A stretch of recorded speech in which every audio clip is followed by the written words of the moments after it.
Well. Hello, Fantasy Goats. We have a very special episode, special time, special guest. We have the one, the only, the man, the myth, the legend, CHEV. He is the operator of Two Guys in a Pod, Two Guys in a something. It's right there. Two Guys, One Pod, and Fantasy Football Dynasty. This man, if I didn't know any better, I would think that there should be like a whistle hanging from his neck right now. That's how much ball is coming out of this session. Well, thank you for being here. How are you tonight? Man, I appreciate y'all having me on, bro. I'm honored. I'm looking forward to it. Anytime I can yap and talk about football, sign me up. So I'm glad to be able to do it. Well, you're honored. I'm honored. Rhino's even honored. I'm very honored. He's I very have a lot of respect for this dude. He came across my timeline a couple months ago. I think you and one of the Debbie Dojos were talking about Makai Lemon, and I was like, okay, they're saying good things. I can get with these dudes now. Now it's like every time I see something, you're what you're a player profiler and player prospect, and actually before we tell the goats about League Champ. So we have an app, which honestly we're about to.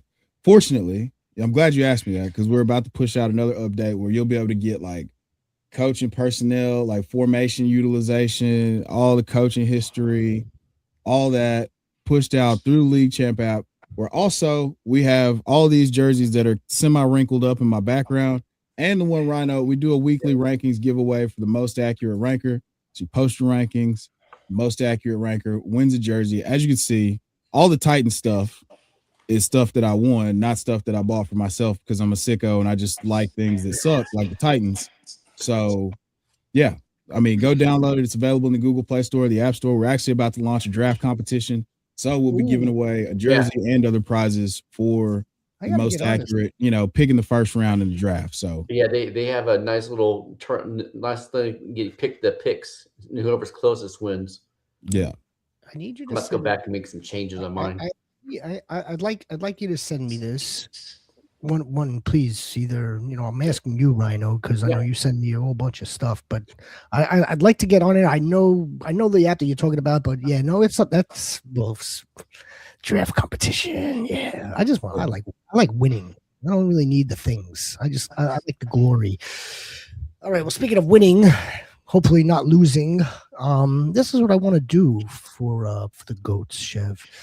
I do want to dive in a little bit regarding, just like debunking myths, right? When it comes to rookies, when it comes to the draft process, I want to get to the truth about the rookie, the rookie, journey and what really goes on after that. Of course they're professionals, but they're going into the NFL, and it's a much different ball game than just all the stats and all the athleticism that we see in a combine.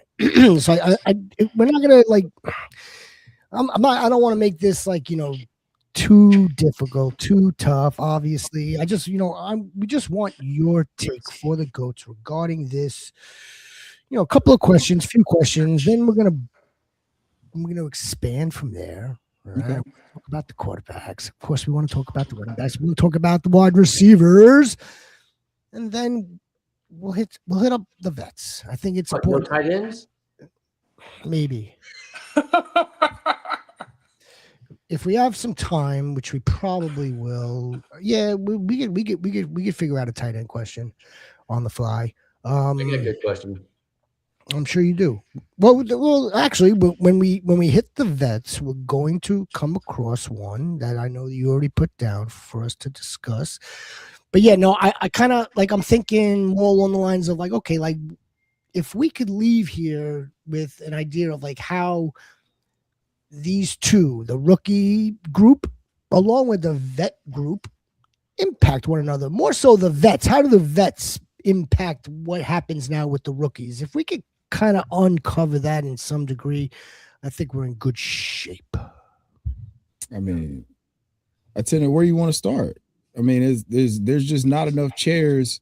So there's not enough chairs for all the rookies. I know everybody wants the Malik Neighbors run out. Everybody wants, like, we want to know who's going to be the rookie sensation, who's going to be Puka Nacua. Everybody's looking for the next Puka Nacua. Everybody's looking for the next Bucky Irving. There's not enough. Like, we got to do math here, guys. Yeah. There's only one Jeremiah Love, one Fernando Mendoza, the receivers, the top 3 receivers. We think that they're going to get a good landing spot, but depending on, who you talk to or who you ask, apparently Jordan Tyson's not tough enough, so he might slide in the draft now. Like, it's just, we got a whole lot of misdirection and misinformation and disinformation and quote unquote fake news going on right now. So, oh man, you gotta pay attention. Hey, teams don't lie about contracts and draft capital. That's what they can't lie to us, but they can lie to us a bunch in the media. See, Rhino War Chief CHEV is hitting it right in the fields right now. He's hitting it right in the fields. A lot of the smoke, a lot of the fake news, a lot of the smoke screens, right? I mean, like, some of it is done intentionally. We spoke about that. Yeah. But yeah, let's add some context to this. That's what we're trying to do here at the Fantasy Goats. Now let's begin. I want to begin with loaded. It's loaded, but I have a feeling you're just going to simplify it. I'd like to, get your take, true or false. The quarterback in general, the collegiate prospect quarterback, is being underdeveloped. Absolutely true. It's a great question. True. That's a great question, but it's a very simple answer. It is absolutely unequivocally true.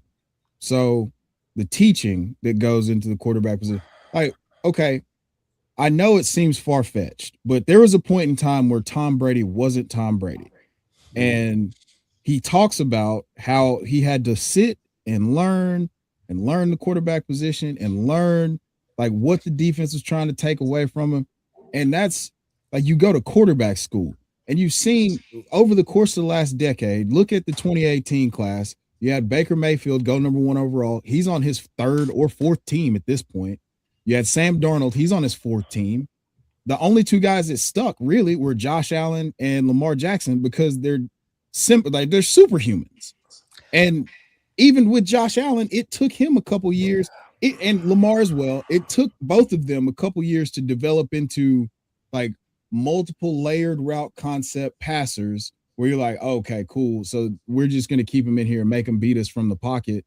It took Josh Allen a couple years. It took Lamar a couple years. So yes, there is a development problem in terms of, hey, we've got to figure out how to get these guys, like, what they do well, how to make that translate onto Sundays. But there's also a teaching gap, like, you have to figure out how to communicate these ideas and then get them ready for the men's league and everything that's going to come with, hey, I know that you just won, down in Starkville in the SEC, last September, but you got to go play Mike McDonald now. And that's a little house of horrors that's all akin to itself. And there's not a lot of guys that are able to teach the position the way that a Sean McVay, the way that a Kevin O'Connell. I know now it's not a hot idea to say Kevin O'Connell's good at coaching quarterbacks, but you just got to look at everything he's done except for what JJ McCarthy put on the field. So there's a gap now between guys who can coach and guys who can develop. And the guys who can develop are going to consistently win because you're teaching principles, not just coaching plays. Do you think the transfer portal and NIL is making it harder? Yes. And that's why? Yes, 1,000%. Now, that's twofold. Do I think that there's anything wrong with that? No. Do I think that you have to be able to teach and develop in the frame that you're given? Absolutely. Like, look at Ty Simpson. Ty Simpson waited his turn. He was he only started 15 games, but those first 7 or 8 games, you thought he was going to be a top 10 pick. Yeah. Then he got hurt, but it came from being with Kalen DeBoer for so long, having an understanding of the system, being able to execute. And he's the son of a coach, and he's also from Martin, Tennessee, just outside of Memphis, by the way. Unrelated. Don't even know why I brought that up. Disregard that. That's fine. Disregard that. He's from out of state then. But there is a tremendous problem with the transfer portal. There's no problem. I don't have a problem with NIL. I have a problem with the transfer portal and people just up and being able to leave at the drop of a dime because XYZ over here said that I'm going to be able to be on the 2 deep. And it's, we're seeing guys get the wool. It just happened to Mekhi Hughes up at Oregon. Mekhi Hughes is one of my favorite running backs at like group of 5 running backs. Went to Oregon, got the rug pulled out. Jaden Ott is another guy. You go somewhere, the grass ain't always greener, boys. So, sorry, I'm not going to get off on a tangent, but all that to say, yes, the transfer portal is an issue, and that's why we're not seeing guys come in. But that overarching issue is coaches ain't coaching the way they're supposed to. Yeah, I mean, there was I heard this conversation the other day, as a matter of fact, and how where would they even start? And I think a lot of the root cause of it is also the fact that it's a win now, instant gratification, National Football League, big time business. And it's just we're in a different, I hate to say it because we're kind of like we have to dust ourselves off, but like this is a different generation. We're in a lot of different stakes. But I'm glad that you brought up Ty Simpson. I'm glad that you brought up Mendoza. I mean, and everything that you're describing with Simpson screams to me cerebral and everything, but he doesn't have enough of a game. He doesn't have a season, does he? Or a little over 1 season. He doesn't have enough games. Is this really a traits versus production type of deal here? To me, like with Ty Simpson? Yes, with Ty Simpson. Yeah, he as in the production's not there, and then of course you want to lump in that he kind of finished lousy. Context is key, right? First like 7 or 8 games of the season, like I said, he looked incredible. And then we finished the season, they get the doors blown off of them by Georgia in the SEC championship. First half of the Oklahoma game looks terrible. Then they go and get embarrassed by Indiana. So you got to choose your own adventure a bit. And I would have loved for him to go back to college and play some more college football, but if you're getting first round feedback, which I don't know how true that is, because it scares the living piss out of me when you're talking about a guy that only started 15 college games. Mm-hmm. So I would have loved to have seen him go somewhere, get a couple $1 million, play some more football, and then enter his hat into the 2027 class, and you're decorated, and now we have a full year of you not getting hurt, you going and thriving in a new system or whatever. But he's gonna get the bag anyway because he's probably not gonna slip outside of the high end of the second round. I think he's got the talent, but he's got to go somewhere where he's got to land with somebody who doesn't need a quarterback to play the very first Sunday of the season. If they throw him out there and he's starting week 1, this is not gonna go well. Yeah, I've seen that. We've all seen that story before. I mean, it's Mitchell Trubisky, but in the SEC. What about Jamarcus Russell? Yeah, I mean, Jamarcus was just lazy, guys. Let's call a spade. Jamarcus Russell was ill-equipped for the rigors of doing what it takes to be an NFL quarterback, and that's why he failed. It had nothing to do with what he did in college. It was just all because he chose not to prepare like a professional. Yep. It's like we can't lump him in with anybody else because he just was like, nah, this is I don't like this. This is hard. Let me ask you a question about Ty Simpson. Because I do hear that quite a bit. He had that great 7-8 game stretch, which he did. Mm-hmm. And then we always bring in, he was hurt. And then therefore that's why he kind of fell off. But does that scare you? Because one of the biggest concerns for me is he's not very prototypical size. He's smaller. And if you're getting hurt in the SEC, you don't get hurt in the NFL too. That's what really scares me about him because he's not like Lamar or Kyler Fast where he can get away. Right. He's limited athletically as well. So right. How does that concern you with him? It concerns the hell out of me. What do you mean? It's terrifying. Like the concern is real. And the concern is, hey, why are we projecting? Are we grading to the flashes? Like we only have two sides to the coin, and there's only one coin. It's like, do you believe that he's Brock Purdy? Do you believe that he's Nathan Peterman? Oh, That's where there's no middle ground. Like it's like, hey, you either got to grade the flashes or you just got to say, hey, this dude isn't that good. Because we don't have the fortune of being able to say, I can go look at 2024, I can go look at 2023, Exactly. I can put a picture together. I can put a picture together of where he improved and where some opportunities are that consistently show up year over year. You can't do that. So you've got to take a stance. And it sucks because this is the culture that we live in because of like hot take debate desk media, where it's like, well, no, he's going to be awesome. And there's no, man, it's very real that he could just come in and be a Jag and be a career backup. He could be Chase Daniel. Like that's where we are. Chase Daniel. Again, Shout out Chase Daniel, by the way. Yeah, no shade.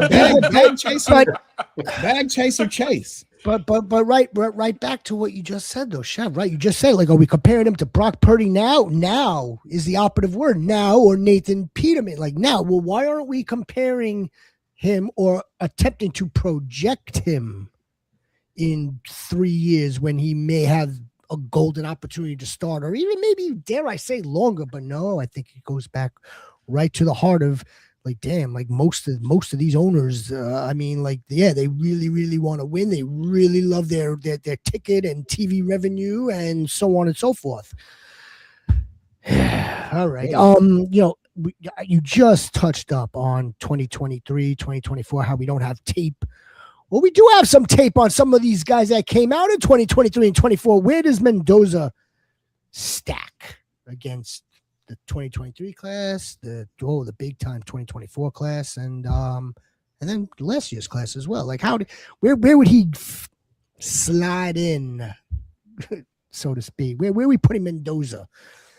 So okay, so we're going. Are we going 2024? Are we going 2024, 2025? And do CJ, Bryce, and I guess okay. Want to do Anthony Richardson? Who else is in there? Well, Will Levis. I mean, yeah. Just do the first 1 and 3, right? 1 and 3. I would. Okay, so 2023, he would be ahead of. I would put him ahead of Bryce and. I'd put him ahead of Bryce and CJ. I would put him 4th in the 2024 class behind Jaden, Drake, and Caleb in the 2024 class. I feel pretty No, 5th, because I would have him behind Penix as a prospect. I would have him ahead of Bo and JJ. For sure I would have him, but I was not a Bo Nix guy coming out. Right hand to God, I promise you, I was not a Bo Nix guy. I have been, I was wrong. I will admit that. I was wrong. Whatever. It's fine. And Chief? How long was Bo Nix in college for, slinging the ball around? I mean, he was playing. Bo Nixon playing football since I left college. I graduated in 2016. So now juxtapose that to Ty Simpson's 15 games. See, there's a big difference there. Big difference. Like, yeah, none of us liked Bo Nix except for one guy. Yeah, it's the only one who liked him. No one else. Everyone was like, "Oh, all right." Anyway, I digress. But I'm glad that you did rank him like that because. What about the most recent class as well? I had a spiritual experience. I got baptized on national TV by Cam Moore. I'm a Florida Gators fan. So once I saw what Cam did to the Gators, I was all in. I want to say they were playing Virginia Tech on a Thursday, and I watched that game. And it was a game where Basil Tootin had a 70-yard touchdown run or something crazy like that. I was like, oh, that dude looks fast. I need to keep an eye on him. But I was watching Cam Ward and I was like, bro, something just like he plays the game and he sees it about a half a click. Like he sees it about a half a click faster than everybody else. And that translates. So I would have Cam I would have Cam fourth in that class, but like in front of the 2024 class, I would have had him fourth behind Jaden, Drake, and Caleb. Wow. And like I fully believe in Cam Ward. So he would be behind Cam Ward for me. I know that's a hot take. He'd be ahead of Jackson Dart, behind Cam Ward, No, ahead of Tyler Shuck. I agree 100%. Yeah, I don't think that's a hot take. I think it's honestly your preference. What would you prefer? Because what you said about, and I remember like comparing him to Shador last year. I'm just like, no, like Cam just sees things so much quicker and faster. Them watching Cam throw a seam route and watching Shador, it's like watching one in slow mo and one watching it sped up. It's like watching two different things. But yeah, no, I just think if you want someone to stick to the system, your Mendoza will be your guy. But if you wanted a guy who was just out there, going to give you that gunslinger mentality, you go with Cam Ward, and I will prefer Cam Ward. Mm-hmm. Yeah. I'm glad you brought that up, because that was part of the thing. He was always off script, and you saw it once he got comfortable. Like, our line was absolute trash, and so he had to adjust to that. And he had to, like, he's having to make all these adjustments. He had to adjust to having an actual terrorist as his head coach and Brian Al-Caliban. So Caliban. What he was able to accomplish in it, like, I don't think you guys understand like what he was up against, and the fact that like we didn't have any Calvin Ridley's hands just turned into a glove full of Megan Fox thumbs. He couldn't catch the football, and then he got hurt. It was the worst possible scenario. And then on top of that, he played one of the hardest schedules known to mankind. Yeah, they weren't that they weren't that nice with the schedule last season. It should be better this season, but when I watched Cam Ward at this time last season, I said I thought he looked very good maneuvering around the pocket. The only problem was, coming from, again, the Florida in college, that pocket sped up without good protection. But look, Brian Daboll should be able to take care of that. Let's get to one final quarterback question. Last quarterback question before we move on to where the other glory is. Is there a quarterback that the public, the community is getting wrong right now? Or AKA who could very well be the QB2 if it wasn't Ty Simpson? Garrett Nussmeier. There it is. Yeah, I give him that. Either him or Drew Aller. Yeah, I'd see. And Rhino, we've gone back and forth about that on the Twitter X quite a bit. Yes, we have. We've gone back and forth about that, but I've done. I mean, you've been in the Empire Discord where we were. I mean, I've hated on Garrett Nussmeier to there is no end. But when I see another coaching terrorist in Brian Kelly throw him under the bus repeatedly, while you know that he's playing through an injury and doing that and actively costing himself millions of dollars, and you throw him under the bus, and the kid never flinched, he never came out and like bit back or did. He just, hey, yeah, I gotta be better. And then you've seen him throw the ball now, and you see that he's healthy and he's got the mobility. So if he was healthy, there wouldn't be a question to me about who the quarterback 2 in the class would be for me. So I'm thinking that he's gonna slide in the draft a little bit. He'll probably be a day 2 pick. And I'm gonna keep my eyes on that situation because it could play out a lot like there's a couple landing spots where it could play out a lot like Jalen Hurts did in Philly, where it's like, oh, why would they draft a quarterback in the second round? Wait a minute. We might need to give this dude some reps. And then all of a sudden it's just, wait, we have our guy now. So I think that's where I'm going to be spending some draft capital, rookie draft capital to try to get ahead of the curve. So, I mean, those quarterbacks, if you hit one outside of the first round of a draft, that just feels like stolen money. Mm-hmm. That'd be my preference. That's why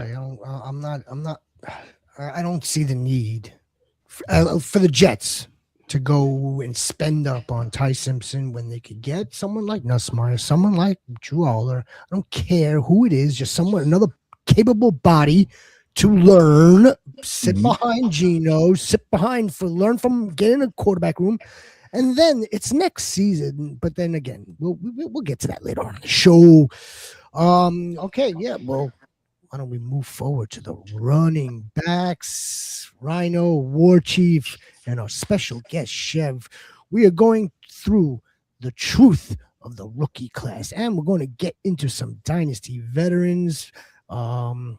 If you're new to this channel, if you love fantasy, if you are all about context over noise, just join us. Subscribe. CHEV, true or false? The running back market is beginning to overcorrect, but only in free agency. It's still not getting there in terms of the prospects and teams willing to spend in the draft. True or false? Well, I don't think there's as great of a number of. There's not as many good running backs as there used to be. Yeah. There's not a shameless plug, Fred Taylor, that's 230 pounds running 4.2. There's guys just don't grow on trees, man. Like, and now it's more of a committee approach. Mhm. So you have teams that are like, yeah, man, we don't have a guy that we can hand the ball to 25 times. But we have a guy that we can give it to 12, and then we can throw it to another guy like 6 times. And we can pay both of those dudes about $5 million total, and they'll be thrilled with that. As opposed to, hey, man, I've got CMC. We're going to give this dude 400 touches. I don't care if he can't walk after the game. He's signed up for it. We're locked and loaded.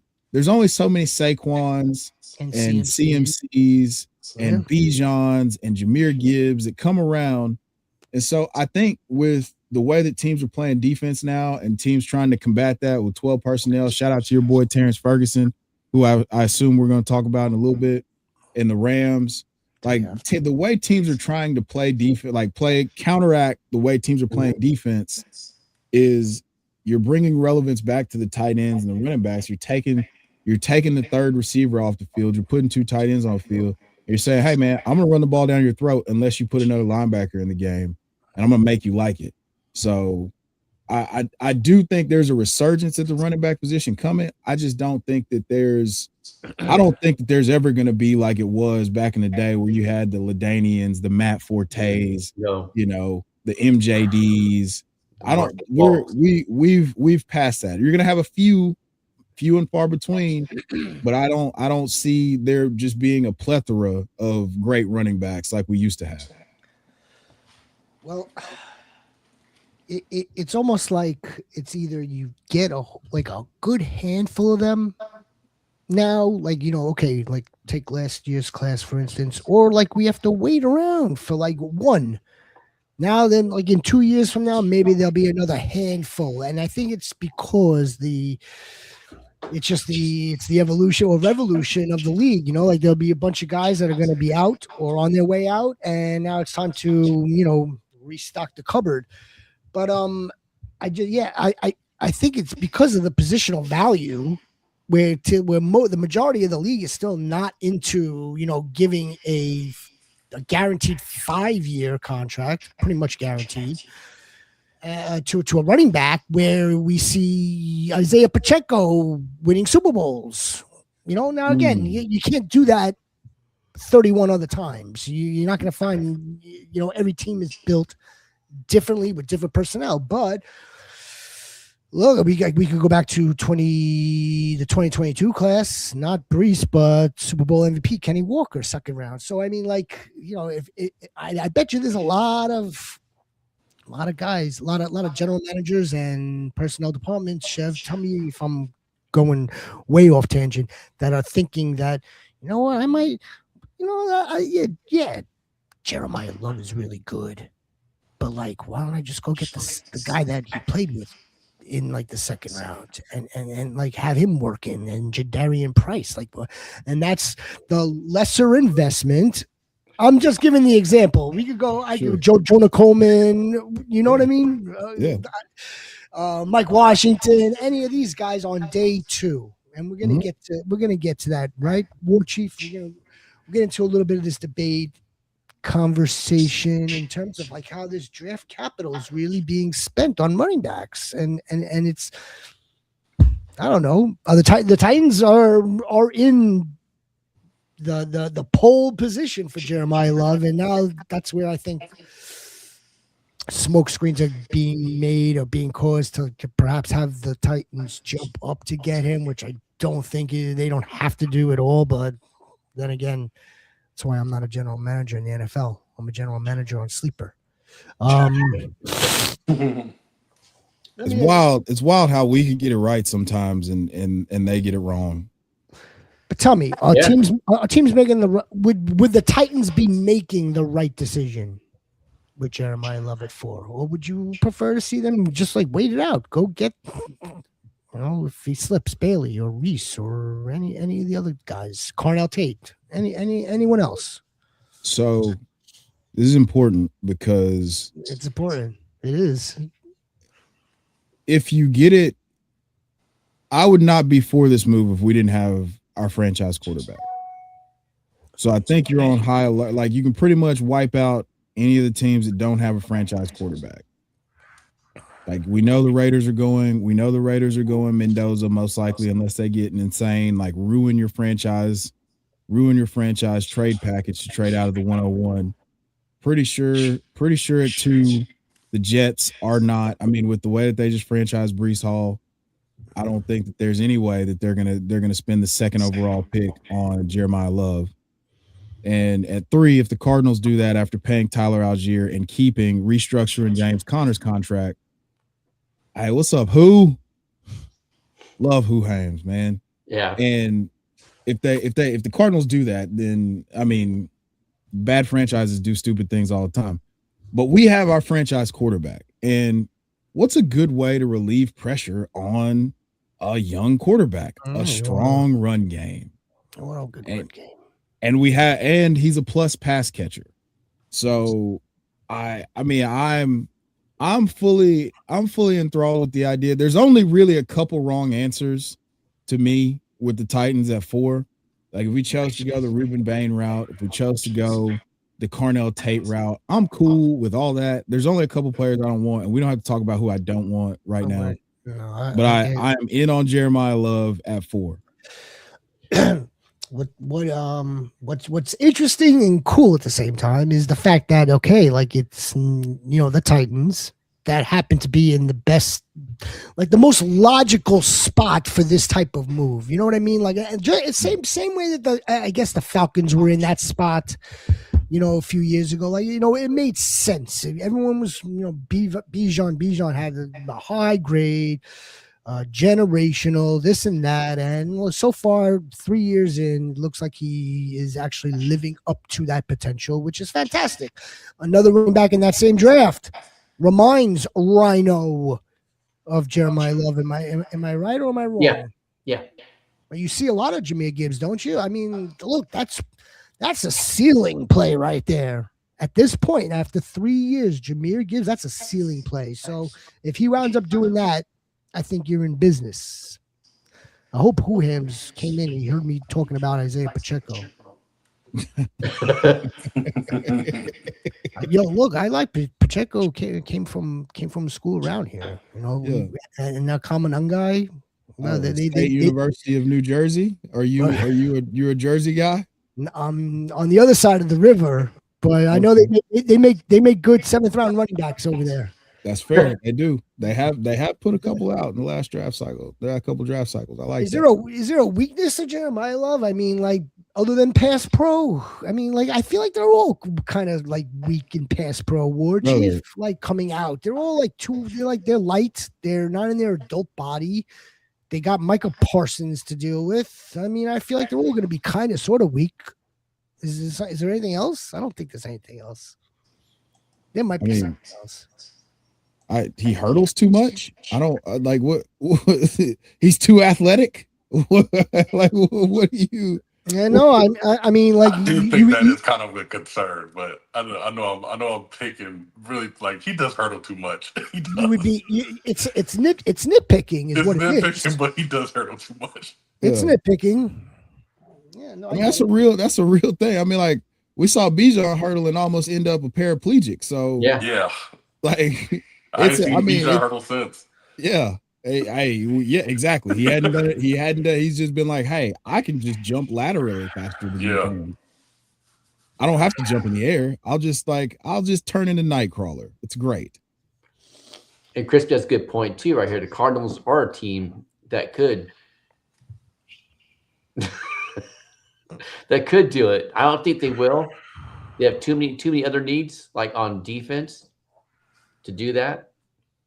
And I don't trust them in the GM anyway. So that's probably one team that actually still has the draft need.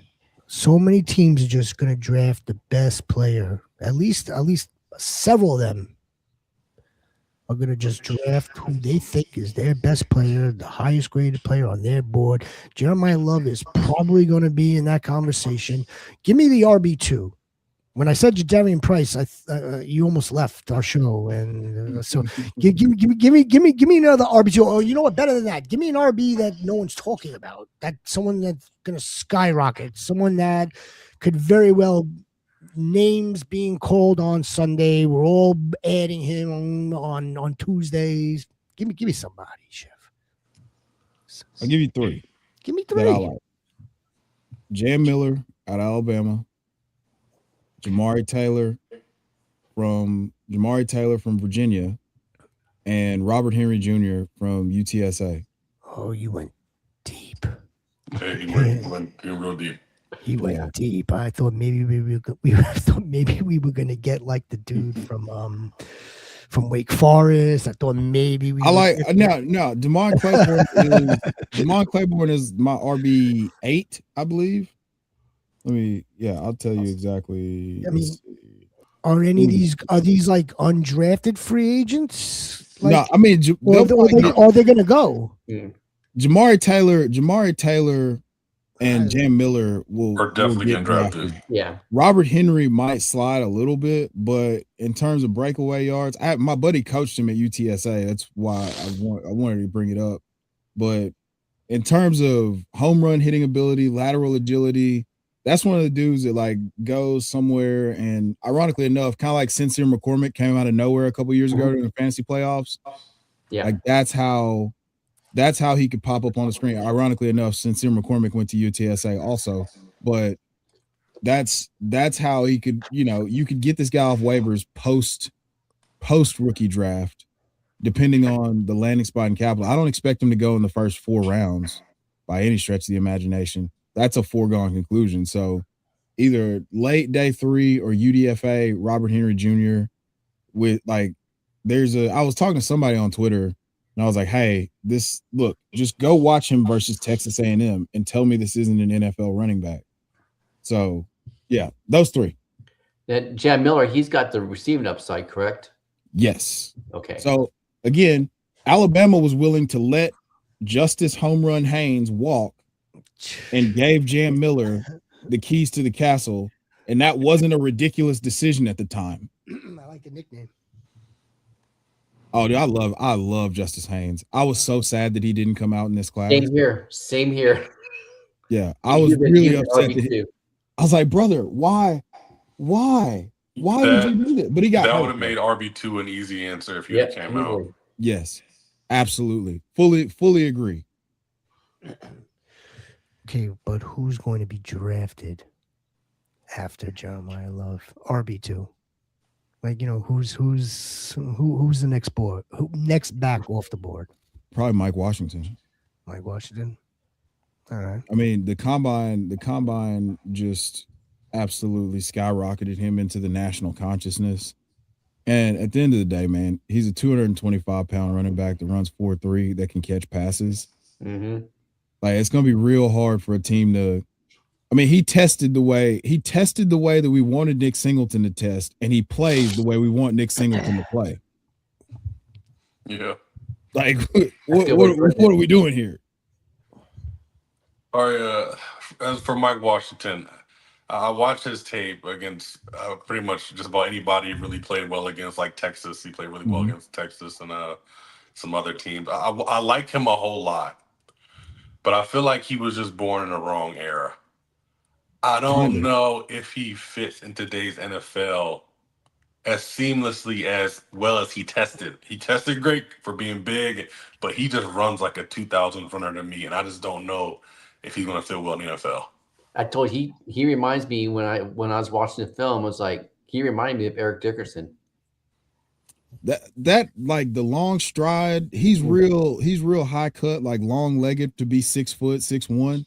So when he opens up, it's like, oh, this is a Clydesdale. Awesome. Yeah. Mm-hmm. Cool.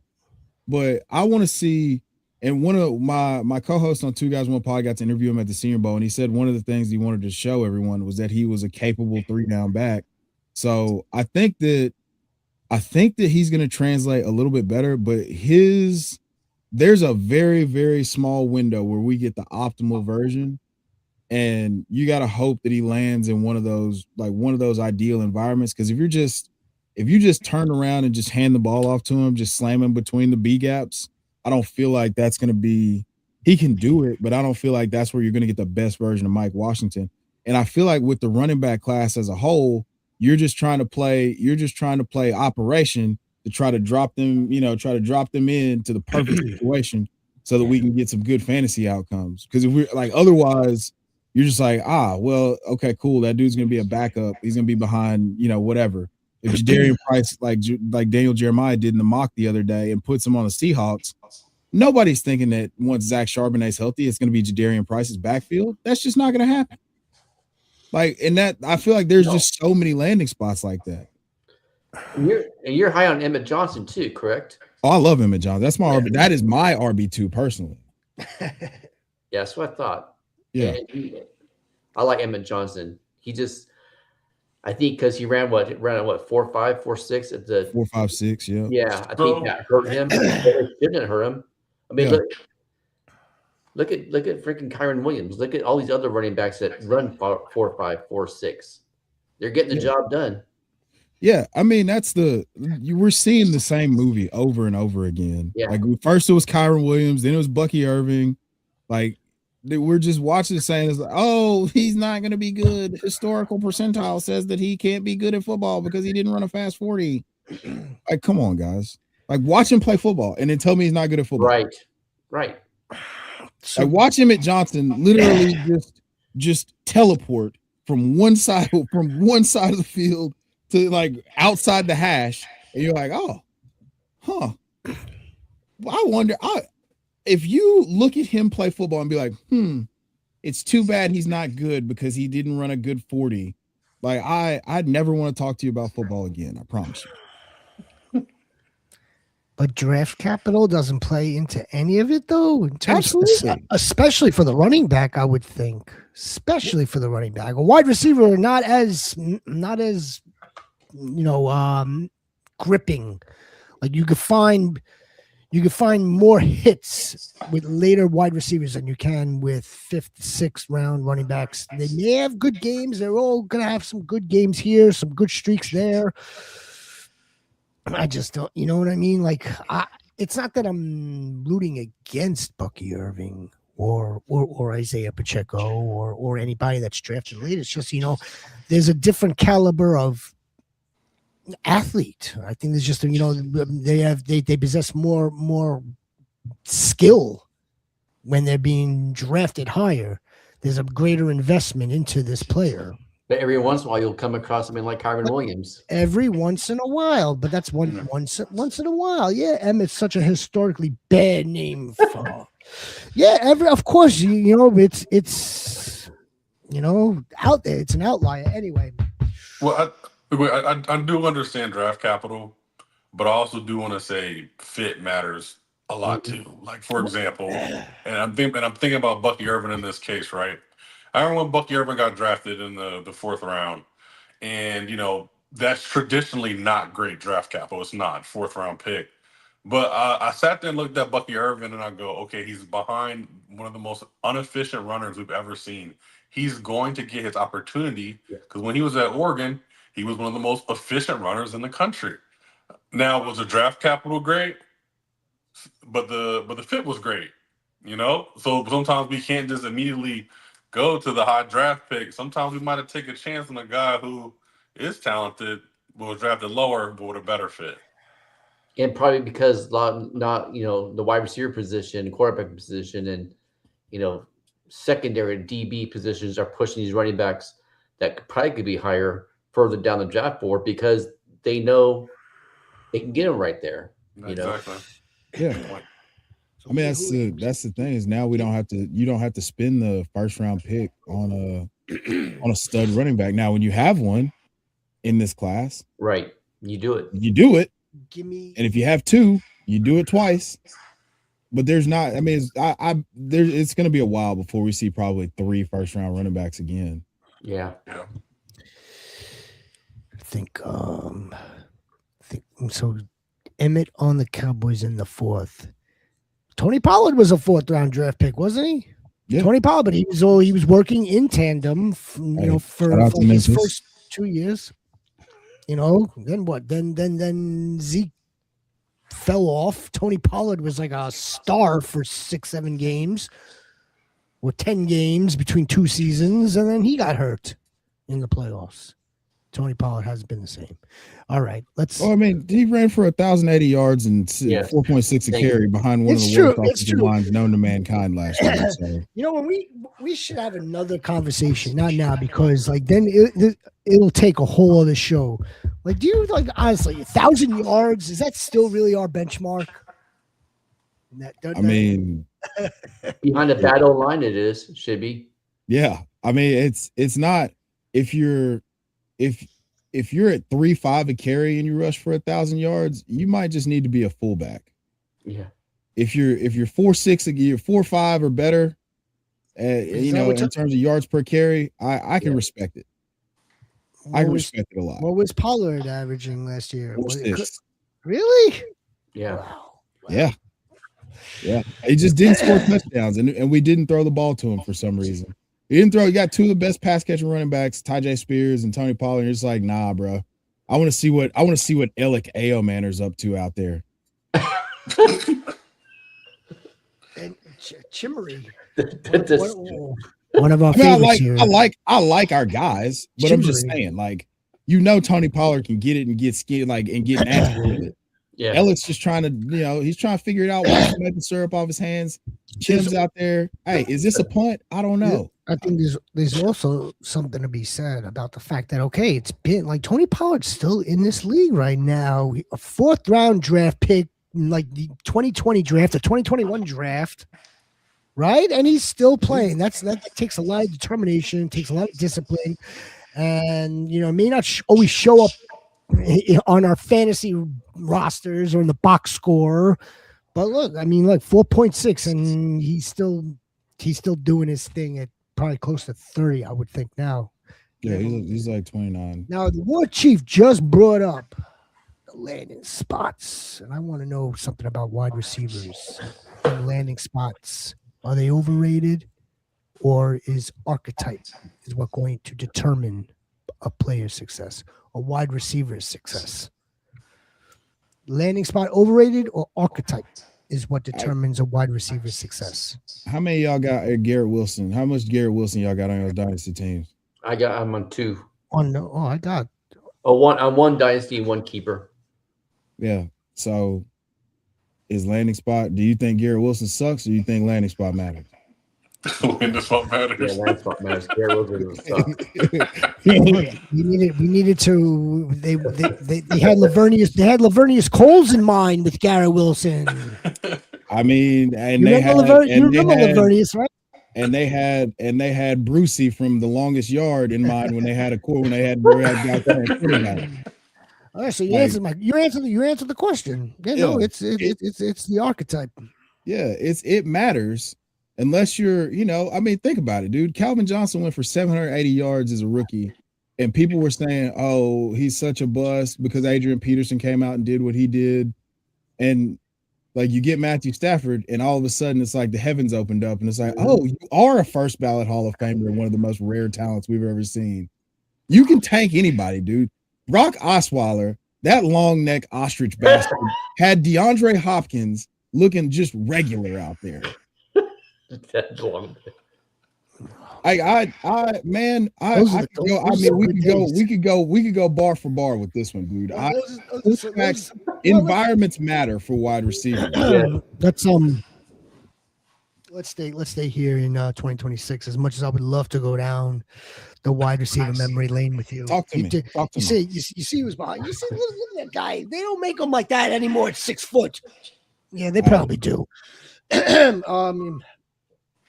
Your wide receiver one, is it because of his skill or is it athletic dominance? Your wide receiver one. It's a combination. It's I have a very specific type.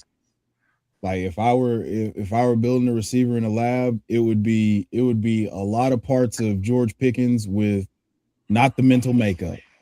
So I have a very specific type, and the guy that's my wide receiver one combines elements of being a very, very skilled, very nuanced, very developed wide receiver with the fact that it's a my ball or no ball mentality. Mm-hmm.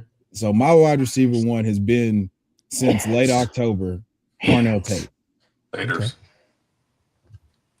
And I don't have a reason to move him off. He does. So yeah, sure. He's not a burner, but he averaged 17 yards a catch, but because he was consistently able to get behind defenses because he knew how to set up. He's a storyteller. Mm-hmm. And it's a beautiful thing when you're watching him because you don't know what he's going to do until it's too late. There are very few indicators, very few things that you could lean on tape in the, in like mid route. You stand zero chances at DB. I watched him against Minnesota just leave a DB flat-footed that was playing 12 yards off of him. Absolutely. Like it's just he is so technically sound. And then when it comes to going to get the football, he plays on the top shelf like the big boys. So yes, that is my wide receiver one because there are so few holes to poke in his game other than you don't run a 4-3. Well, he is number two. He is wide receiver 2. Yeah, who else is going to be? You're playing with Jeremiah Smith, who might be actually a generational freaking wide receiver. Of course, you're freaking wide receiver 2, but the kid freaking straight up balled out. I don't really see that argument though. Maybe early. There's people out there, like you said, context. Oh, dude. Brother. No, there's a ton. Yeah, just go search Cornell Tate on the Twitter X. And you'll have people. There you just said. No. I mean, I specialize in arguing with people on Twitter. Yeah, no, I know that. I know that part. I don't have the energy for that anymore. Too. I don't have the energy for that. But no, I would go with Cornell Tate slightly over Malachi Lemon. Okay. We have Malachi Fields. We have Malachi Corley. We have All right, no, we don't. We don't have Malachi Corley anymore. Not anymore. We don't know. Hey, shout out, UFL baby. Hey, get it. Before we got on tonight, look, Greg Ward Jr. got a touchdown pass. Greg Ward Jr. still playing American tackle football? Good for him. Speaking. All right, you know what? If we're on X for a little bit longer than I thought. So how about this? Who's the wide receiver that X or the community is getting wrong in your mind? Not necessarily not who DJ might be getting wrong, or not who Field might be getting wrong, or even who's really, really good, CHEV. I'm sure that you would agree. What the hell? I think he's about to come out with his beast, Dane Brugler. I mean, like that. I give them credit for the amount of work that goes into that shit. Anyway, no, it's beautiful. It's right. Just the amount of they're doing this like 365 days a year. I do this once the Super Bowl ends, but that's okay. I'm fine where we are. But yeah, who's X getting wrong at wide receiver? Everybody's like, okay, I love who? Elijah Surratt. Denzel Boston. Oh, Surratt. What about? Okay, tell us. So there are a lot of people who only watched Indiana in 2025, and they're convinced that he can't separate. He can only do the back shoulder thing. He's just a big guy, at 6'2", over 200 pounds. that just outmuscles defenders. Oh, I Well, you saw got to it. go back to 2024 to get the complete picture. And the beautiful, like what you start to realize is Kurt Signetti just had these guys playing whatever benefited the team most, and they're executing those things at a high level. If you go back to 2024, you got a little bit more route versatility. You got to see more of the arrogant hands and the arrogance at the catch point where he's just taking balls off, just head topping people. And I think that he's a much more complete receiver than people are giving him credit for, because they just looked at 2025 where it's like, hey, we're going to throw him back shoulders. Well, that was by design. Like, hey, we're going to go and watch Devontae Adams and Aaron Rodgers, and we're going to practice this. And that was a focal point of something that they wanted to accomplish in the passing game because it's unguardable. Mm-hmm.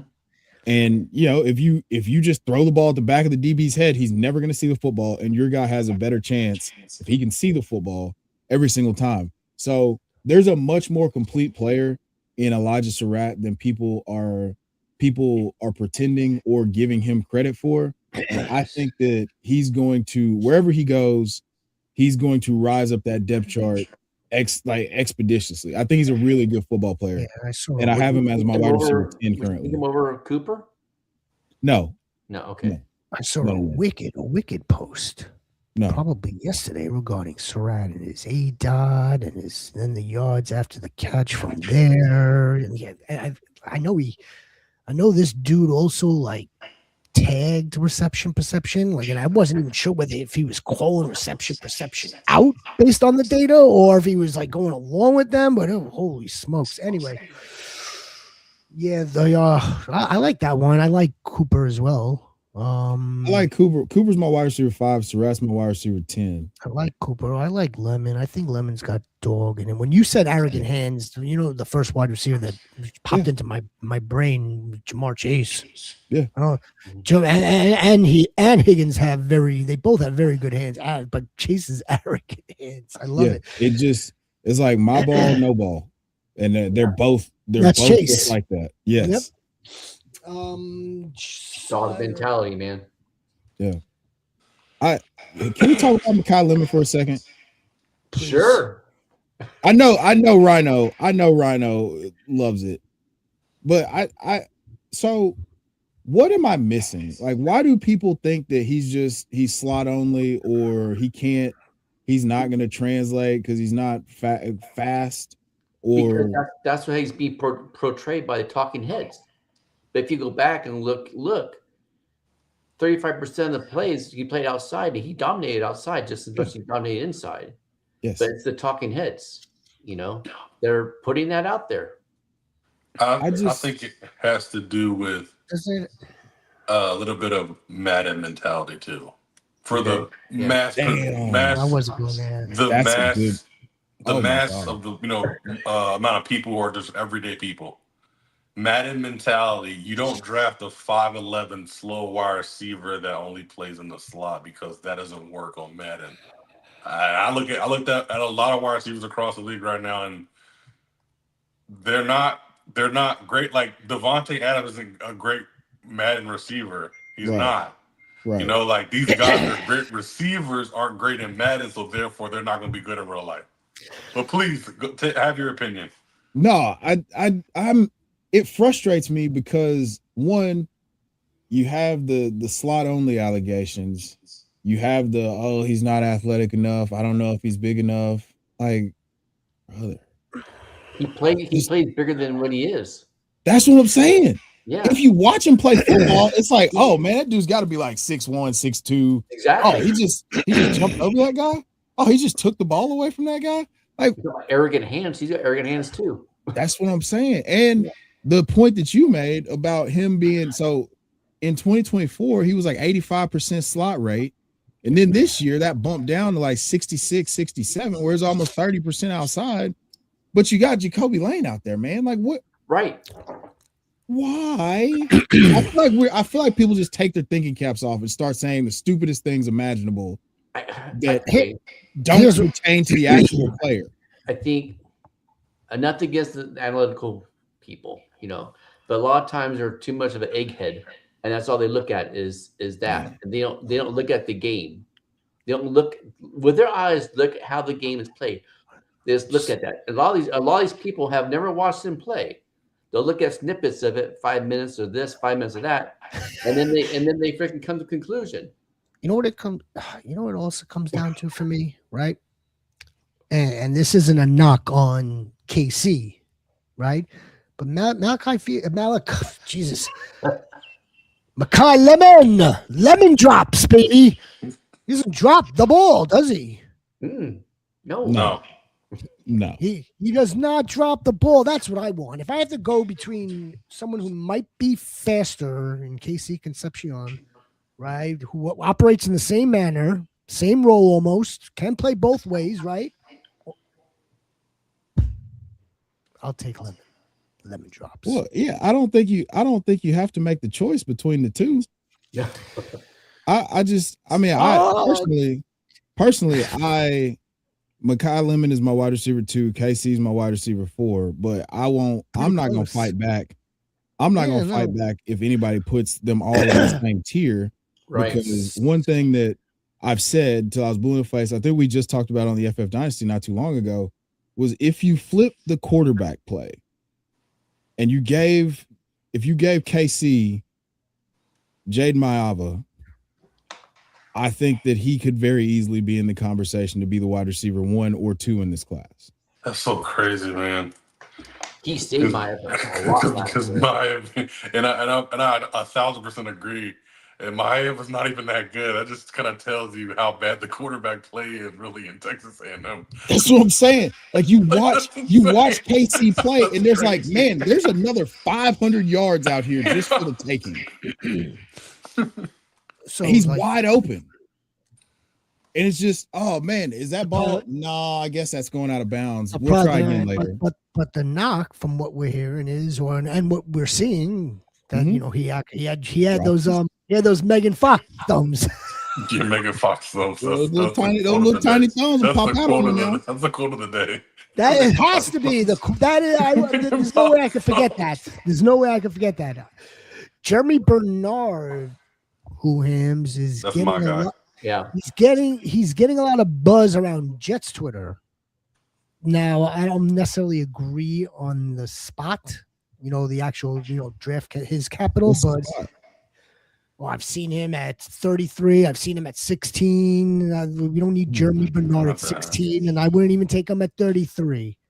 16 puts the New York media expectation on him, and that's not no. I don't. Well, while we're at it, Chef, want to hear my plan? Talk to me. My plan is to take 33 or 44. So take one of those 2 second rounders, pair that, combine that, ship that with 16, and go right back up into like the tier 1, top 5, 6. You're taking Arvell Reese, and you're taking Sonny Styles. You're gonna take both? Yeah, that's a wrap. I think somebody called in an airstrike on you for saying that. Oh, that's what I'm doing. I mean, I think that's what. I don't know if it's really going to happen. I think they're at least exploring it. Darren Muji is going to explore and get back into the first round. Everyone thinks it's a trade down of 2 or 16, one of the two, to trade down and pick up more capital. I don't think so. I think it's the other way around. I think it's to get absolutely filthier on defense. But hold on. Okay. Wait. Okay. So what do you do at 2 then? No. Well, again, it's going to be Arvell Reese. It's going to be Arvell Reese, or now of course, David Bailey's back in the picture. Which do you prefer though? I would prefer the project. I want the dude with the upside in Reese. Okay. I want let me put it this way. I want someone that's going to make other guys better.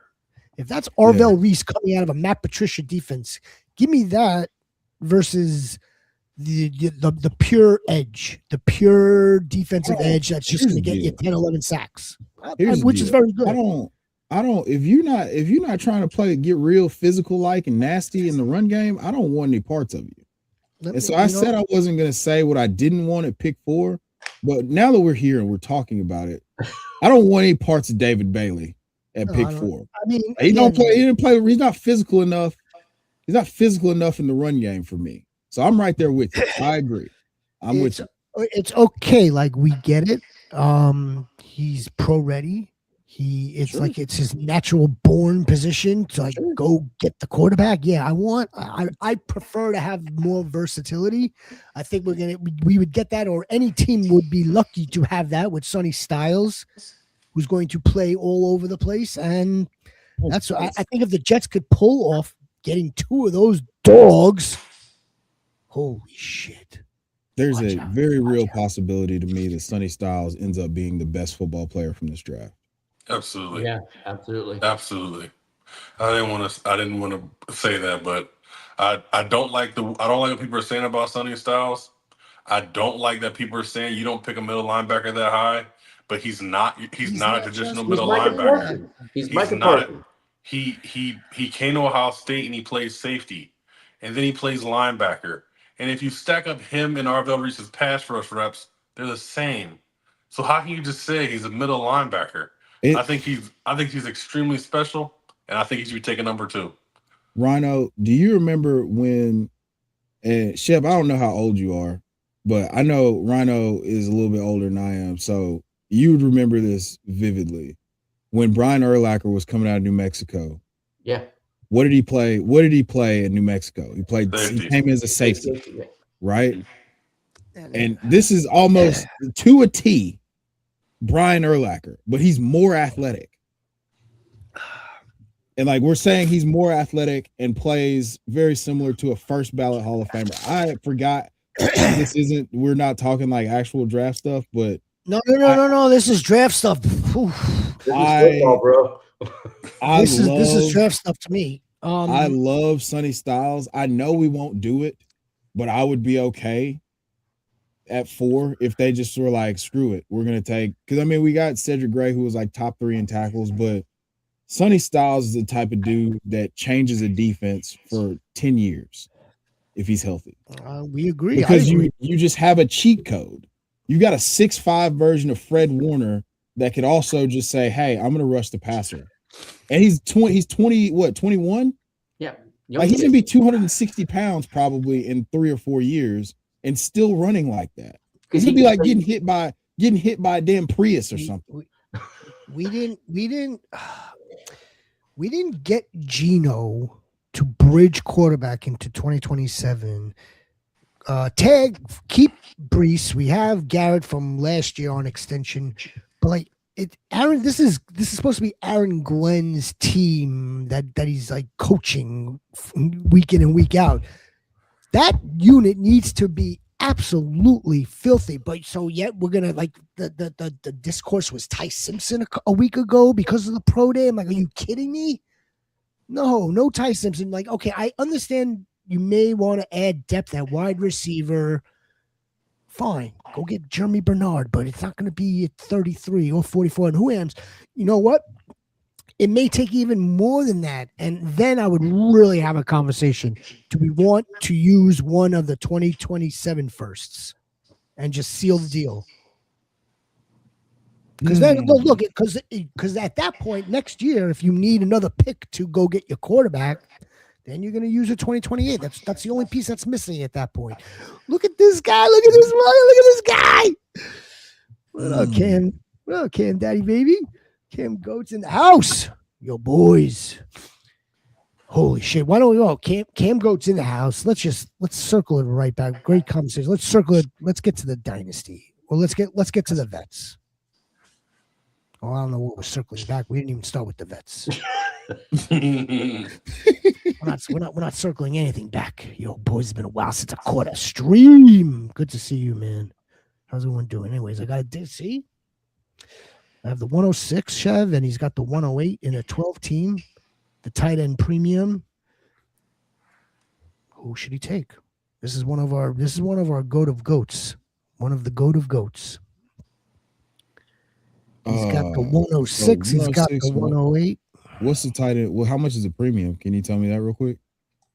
Okay, so I'll just answer it without that information. If it's more than 0.75, if it's 0.75 or more, I would take. I have been saying take Sadiq, but pay attention to the draft capital. If Eli Stowers gets a good landing spot, I'm cool taking him. Oh, 1.5 to 108. 1.5. Oh, so it's like so it's like 1.5 times. Damn. No, there's no way it's 2.5 points for a total reception. So it's like maybe it's 0.5 tight end premium. 0.5, an extra half a point for the tight end, and it's PPR on everyone else. At 106, I'd take KC then. Yeah. Oh. 1.5 PPR for tight end. Yeah. Oh, it's tiered PPR? Yeah, I'd take KC at 106. And then at 108, you could pick between Boston will be there. Stowers could be there a little bit later. Like you can kind of choose your own adventure at that point. But 106, if it's 0.5, I'm cool. I'm cool rocking out with KC at 106. I love KC. Yeah. If you haven't noticed. What if this draft, like many of ours, are after the actual draft, and it's Jonah Coleman to the Seattle Seahawks? 108? No. Are you not no Jonah? Emmett? That's tough. I still don't feel like you would have to do that at 108 though. I mean, you don't think Jonah is bumped? Like, you don't think Jonah gets a bump if he looks like a starter? And I feel like I think he might even be able to squeeze into the top 5 if he goes to a place where it's like, oh, he's the unequivocal starter for this team. What if the Commanders come back in and so we got to bump? So who would bump out of the 5 though? I mean, like I said, I know we love them as talents, but every spot is not going to be favorable. True. So let's just say Jordan Tyson lands on the Jets. I'm not taking Jordan Tyson in the top 5 anymore. Sorry, I know. It's low hanging fruit though. Like you literally could say anybody to the Jets and they automatically drop like 5 spots. What about the Browns? But seriously, they feel very good about their running room. Braylon Allen, Isaiah Davis. Yeah, man. What about the Browns? Jordan Tyson to the Jordan Tyson. The Browns actually. Hold on a second. The Browns, who they let Jerome Ford walk, and Quinshon Judkins is supposed to be ready. Okay, so we're saying one of the receivers, not a running back going to the Browns. One of the receivers going to the Browns. Yeah, let's just say that. Like if Carnell Tate, like I saw a thing on the Twitter X, Carnell Tate going with the 6th pick to the Browns. I don't think that drops him though. I still like his talent too much to drop him. No, I don't think that would drop him to 106 either. No, okay, let's say let's say Mekhi Lemon somehow finds his way on the Cardinals. Like, oh my God. Yeah, okay. I'd rather take Jonah Coleman. Wait a minute, hold on a second. In a starter spot over Mekhi Lemon on the Cardinals. I would still take Mekhi Lemon. At 106 though, right? Yeah, 106. At the 105, at the 106, I'd rather take Jonah. And I'm just saying all hypotheticals. If Jonah Coleman were to be selected, pick 32 by the Seahawks, and Arizona traded back in the first to take Mekhi Lemon at pick 23, I'm taking Jonah Coleman over Mekhi Lemon, and I love Mekhi Lemon, but I just couldn't get behind that landing spot. That would be, I mean, that's you're creating nightmare fuel or also dream scenarios, because taking Jonah Coleman going to the Seahawks just feels so right. I mean, coming out of UW, like they're right there. You've seen as much and you know John Schneider's not afraid to do some crazy stuff like that. That's a great point. But also I don't want to have to reorder everything because Mekhi Lemon lands in a terrible place. Please don't do that to me. But it's the reality of Dynasty. That is true. I mean, you yes, 1,000%. You are 1,000% correct. But I would be so sad if that happened for real. It's just like let's look at real life situation. Okay, last year, how many times did we have Luther Burden going from, let's say, 107 to 110, and then as soon as he landed in Chicago, he was 205. You know, like that's just the reality of Dynasty. A spot where you may land could totally change everything for where you're drafted in Dynasty literally a week later for most of us. Yes. That's, I mean, Jeremiah Love, Mendoza, Mackay, then Carnell, then the guy at 5 between Siddiqui. Dude, I feel like the dude in Da Vinci Code is just whipping himself thinking about this right now. You just made me so sad. Like Mackay Lemon with Michael Wilson and Marvin Harrison. That doesn't bring a single tear to your eye. I mean, now I'm thinking about it. I mean, listen, Mike LaFleur is there. He just came from the Rams. He could do some shit like that. I mean, it wouldn't surprise me. But it just, oh man, they would have to start the game down. I'm a deep thinker. Right. Like you know what they might do here, Crispy. Because in the first round, pick 32 might be a little bit of a fantasy, a running back there. They may go out, they may trade, they may go down into the second round and then take another running back. The same thing they did in 2022. They had like Rashad Penny on roster. I think they still had Chris Carson on roster, and they drafted Kenny Walker, and all it took was opportunity. That's a good point. That's a good point, but also, golly, it wouldn't be excuse me, it wouldn't be a fifth year at that point. So I mean, they need a running. Again, another team that technically needs a running back. They need a running back. They need a running back. I don't care what they say about George Haloni or whatever the hell that guy's name is. Yeah, I'm not buying yeah, that. Daniel Wilson too, right? What do you want to buy, sell, or hold? Jonathan Brooks, one Jonathan to another. You buy, sell, or hold. Why don't we do a rapid fire here? You could hear in my voice, rapid. Me? Sure. Yes. Well, I mean, of course you're Jonathan Brooks. Sell. Oh, sell. Very good. We spoke about him a little bit. Garrett Wilson. Buy. Okay. Marvin Harrison Jr., the prodigal son. So, War Chief. Yeah, I'm selling Marv. You're gonna sell him? Yeah. I don't agree with any of these. I'd hold Jonathan Brooks too. I'd hold on him. No, Jonathan Brooks, we're gonna hold until we find out more or see more. Marvin Harrison Jr. You'd sell. What are you selling Marvin Harrison Jr. for? Yeah, For what? I mean, I guess for what he's worth, I guess it's really not. But I'm just out on him. I'm out on him.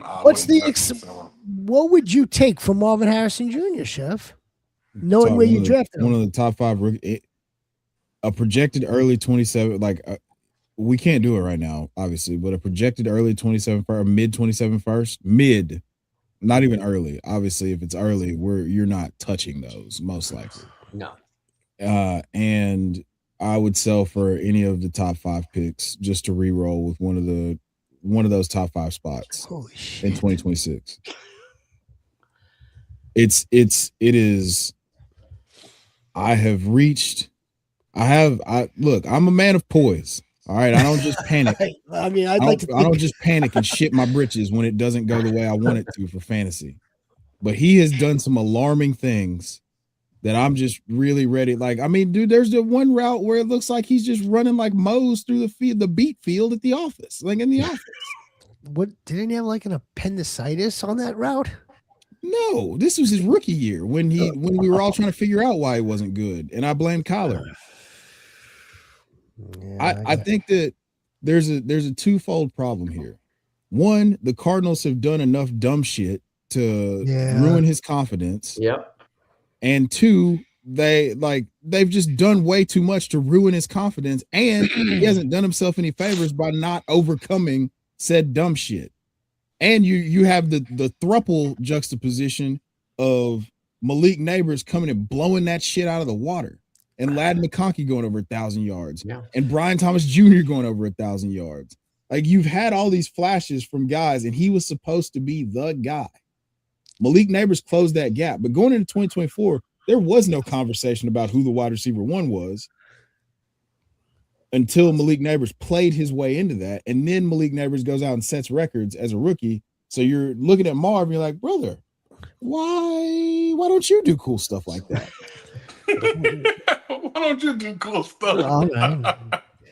Like, honestly though, like, you No, is there not like a human element where you click the button on Marvin Harrison, and then you got to watch Malik Neighbors out there getting busy, and you look at Marv and it's like, oh, 2 catches for 27 yards, huh?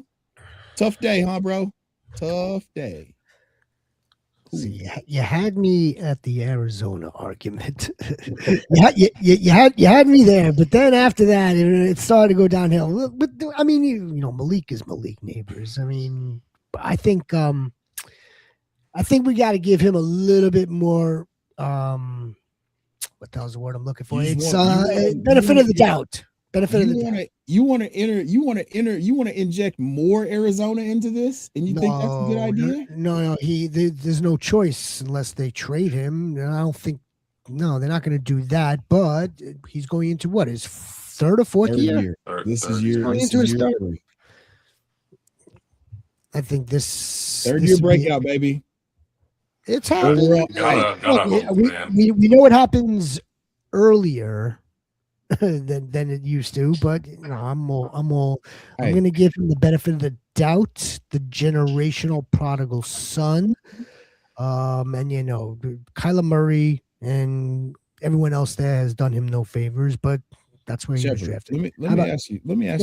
This is a serious question. Oh, I'm listening. Okay. At what point do we just accept that he could just be fancy Jerry Jeudy? No. Man, I am right there. I am right there with you. Look, I think as a community, right?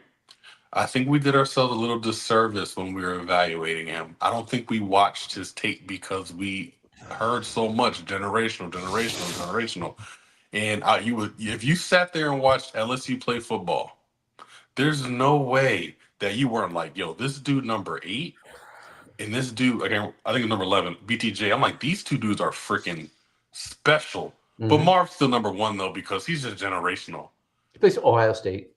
I think every one of us did that. But if we took off the nameplate, we took off the schools, we took off everything, we'd have been like, them two dudes over there are different. But I scouted the helmet, I scouted the last name, and I said he was generational, and he was my wide receiver 1. I'm guilty of that. You know, he was a freshman with the likes of JSN, with the likes of Chris Olave.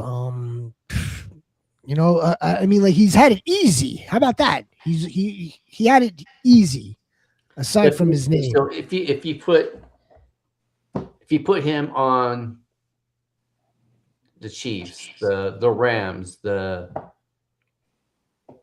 any team like that, I think we have the narrative changes though. I think the narrative. But even still, I think the narrative, it would change, but it doesn't change that he's not the same explosive athlete like them two guys I just said. Yeah, true. He's just not.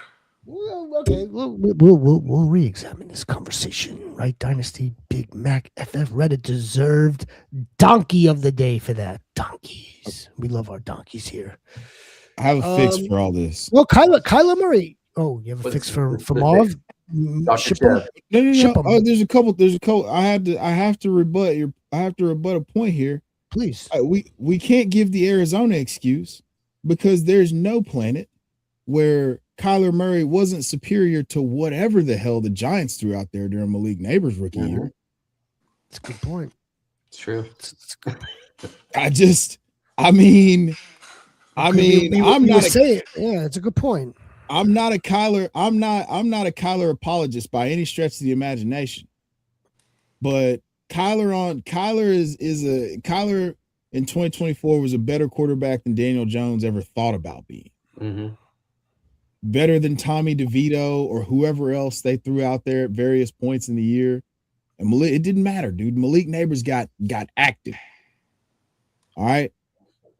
It is truly a case of, hey, that dude, it's the same thing as the Bryce Young and CJ Stroud thing, their rookie year, where everybody's like, oh my God, you made a terrible mistake because of how awesome the other guy was. Why didn't you tell me we had another Malik Neighbor standing here?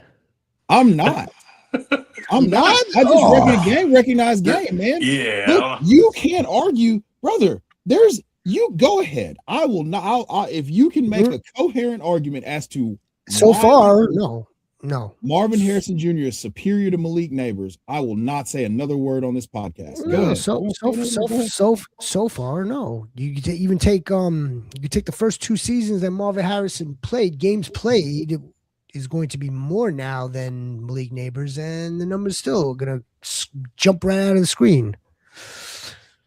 That's what I'm saying. Like, it's just, and we were all team Marv over Malik Neighbors, unless you grew up in Baton Rouge. Yeah, I was right here. Like, there's just, you know what I'm saying? Like, it's just like now we know, right? Now we know Malik Neighbors special. You know, he's special with the ball in his hands. He's like Spider-Man, just does all kinds of crazy acrobatic stuff. Like, hopefully we can see him on a football field soon. The biggest thing for me is Marvin Harrison. They have to force feed him targets like he's the 4th overall pick. Force feed him targets. Let's get away from this. Let's stop with this 4 target, 5 targets, 6 targets. Give that MF 11 targets a game and let him figure it out. Let's stop playing around. You got to stop playing around with the. Oh well, we don't know if he's a focal point of the game this week. They got a new head coach in town. Maybe he does. Maybe he helps the cause out. What up, Chongo baby? Chongo, another Titan fan. CHEV, this is our guy. Another big time goat. All right, let's go. I want one or two more here. One or two more. Your biggest free agent winner, Kenny Walker. How about ETN? Romeo? Your biggest free agent winner is the Titans. Kenny Walker. At running back, and at wide receiver, Romeo Dobbs. Romeo. I mean, I guess you could say, Jalen Waddle won. Got traded. Biggest loser. If there is one, Alvin Kamara. He still can't figure out what the hell he's doing. Yeah. I think they're trying to like coerce him into retirement, but they are. It seems like it. They're not being so subtle about it. They're trying to be around the bush, just like you're trying to. When you're dating and the chick was kind of hot, but then there's this totally hot chick that wants to get with you. Yeah, that's kind of how that is right now. Yeah, they're like, hey man, it'd be real nice if you just took that money we gave you and went away. Yeah, be really cool. Can I ask y'all a question though? Yeah. What? Okay. So do you guys view Basil Tootin as a loser in free agency because of Chris Rodriguez? No. I think he was a loser before free agency, so don't ask me.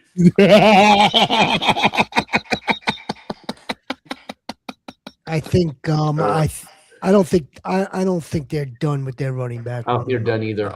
I am a real vocal. The Ghosts know how against I am Bet Michelle Tootin. So yeah. Damn, look at that Cam Goat. Neighbors, man. Holy shit. I don't have a strong position on Basil Tootin. I just think that it is incredible. It's incredible signal for Chris Rodriguez, though. Mm-hmm. I'm not gonna say it's anything bad for Basil Tootin, but it just does wonders for your Chris Rodriguez shares. Especially he's going back to play with the coach that he played with in college, and he balled. The kid balled. Yes. Rushing yards over expected. That's what I heard. That's the advanced stat out of Liam Cohen's mouth Rushing yards over expected with Chris Rodriguez. Well, I mean, when he got his opportunities, he played pretty well for the Commanders last year. Look, yeah, I mean, if this is the landing spot, if this is the team and the environment and whatnot for Chris Rodriguez to flourish where it wasn't last season, then by all means, let's see it, baby. I'm here for it.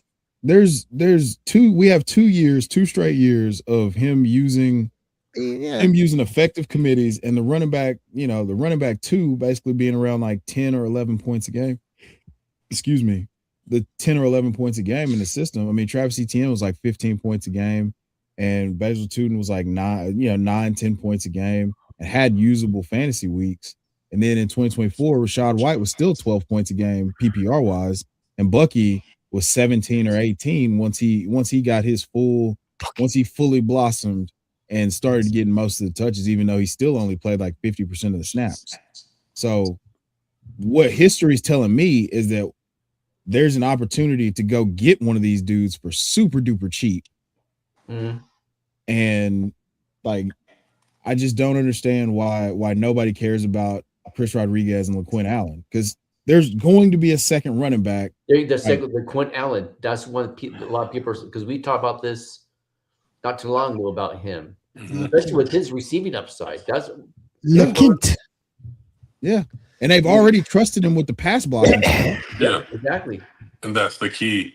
He is an amazing pass blocker. I watched his pass block cut-ups. I was like, damn, he looks like a vet out there. Bro, it is. And it's all over. So it was all over, because me and Casey, my co-host on FF Dynasty, we were talking about him. We had a bet between him and Woody Marks, and I was like, I like LaQuinn Allen because he absolutely mauls people in pass protection. And that chose the red pill. We chose the blue pill in Woody. Yeah, I mean, look, man, I'll admit when I get shit wrong. I get shit wrong a lot. And people act like, oh, you're a know-it-all. You don't ever like, no, bro, I tell you I fuck up all the time. I promise. Yeah. You can do that too, because I'm more right than wrong. So I'll tell you when I'm wrong. If we're not being accountable with fantasy, then what the hell are we being accountable with? Right. Well, it's weird because one, if you're on the internet and you say things or you type things, people can go back and look it up. Oh shit. Fancy receipts. Very good at that. So why would you? I check some, but like that's just not the human experience to be like, well, I get everything right all the time. Surprisingly, there's people out there like that, though. Any thoughts on the wide receiver room? It's real weird, man. Trey Tucker is a sneaky ass freaking play, man. A lot of talk, a lot of love. He's in this facility working out. He's somebody you don't want to sleep on him. Or Jalen Naylor too. Jalen Naylor, who they signed, yeah. Yeah. All right. Maybe we see. He showed, like we talked about this too. He showed glimpses of it last year. A lot of times he was wide receiver 1 on the team. Boys, now he's gonna get the opportunity, and God, the one wide receiver I might be a little worried about is my boy, Jack Besh. Okay. Yeah. You said okay. All right. Yeah, it hurts. It hurts me, bro. Hurts me to say that because, boy, that was my flag plant last year. I was pounding the table for Mr. Jack Besh, and he shit the bed. Well, I thought I was about to get booed up off of here because I was like, man, why is nobody talking about they took a receiver in the second round last year, man? Well, a couple of things. If there's anything that we learn, right, and based on what we've been talking about, it's like, it's a hit or miss type of deal if you're not in the first round. It's a little easier for the wide receivers. That's number one. Number two, we're only one season. Let's not completely write the dude off yet. I don't know how he's going to be utilized or his usage in this new system, new head coach, new operation. He'll be the Jake Bobo. Let's not totally let's not totally throw him out the window. then I think we have to go back to what we were talking about a little while, a half hour ago. Traits production. What did it look like for Jack Besh at TCU? I mean, went 1,000 yards and 9 touchdowns is last year.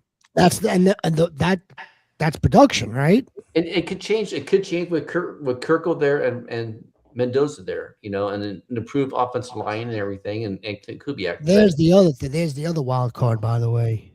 So Jalen Naylor, I think, played with Kirk, right? Mm-hmm. Okay, and I would not be surprised, Cam, if the Raiders pick 33 or 34.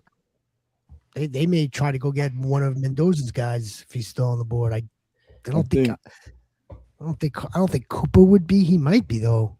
Omar Cooper might be still on the board at that time. So that's something to look out for. I need to sit down and do a mock because I really want to start to flesh out like who I feel like is going where. You like an NFL mock or a real NFL mock? We're going to do one later on this week. You're more than welcome. That's right. We're going to do an NFL mock draft. It's 3.0. We are getting down to the wire. Sharon, is there anything you would like to say or tell some of our goats about your this is Two Guys One Pod and FF Dynasty? FF Dynasty, Cam Goat. I mean, this is where like this man lives.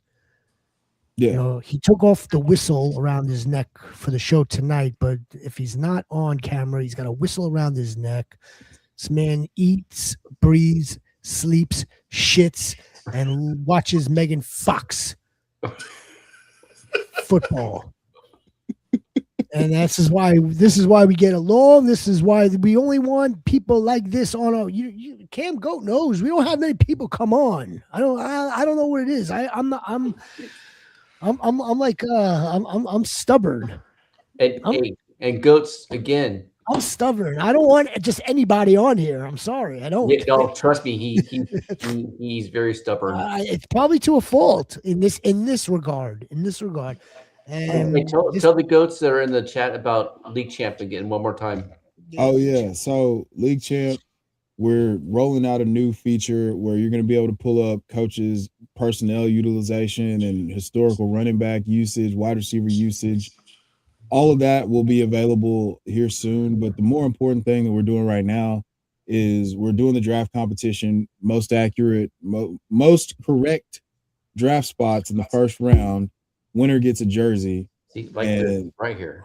Yeah. And so all those jerseys, those Titans jerseys that you see are jerseys that I won from winning the competition. No, I am not the only person in the competition. So it's really easy. Just save your ranks. We've made it super easy to save your ranks, and the most accurate ranker for the NFL draft will get a jersey.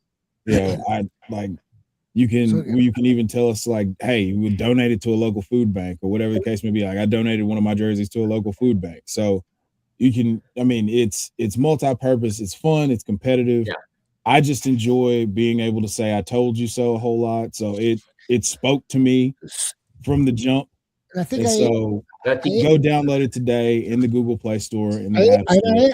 I think I asked you this the other time that Rhino was plugging it. So the competition itself is just like most accuracy, like the picks. It's not like it's not like calling. Okay, there'll be only one running back in the front. Like no, it's nothing like that. It's hey. How many defensive ends? It's not like that. It's like it's Mendoza, Reese. Yes, it is the actual matchup. Your predictions for all 32 of the first round draft slots and who you think will be going there. I got it. And whoever gets the most right will win a jersey. Or we'll figure out something that we can send you if you want to do something else. Yeah, let's do it. I want to do that. Yeah, it's gonna be. I need to get on the app anyway, just for just to be on the app. I need to get on that. So yeah, let's do it. Rhino, you know what to do. Cam Goat, to all the rest of the goats, we appreciate you. We will see you probably no later than Friday, maybe Thursday or Friday. We'll do the mock draft 3.0, and then just look out for all the rest of the content, goats. Context over noise. Appreciate you, Chev. You're fucking fire. I appreciate y'all having me, bro. I told you, I'm honored. Thank you so much. We're honored. Honor's ours, bro. Fucking fire. Damn. As always, goes be the difference, make a difference. Stay blessed. Go Megan Fox thumbs. Fox thumbs. Appreciate you, Cam. See you soon, man.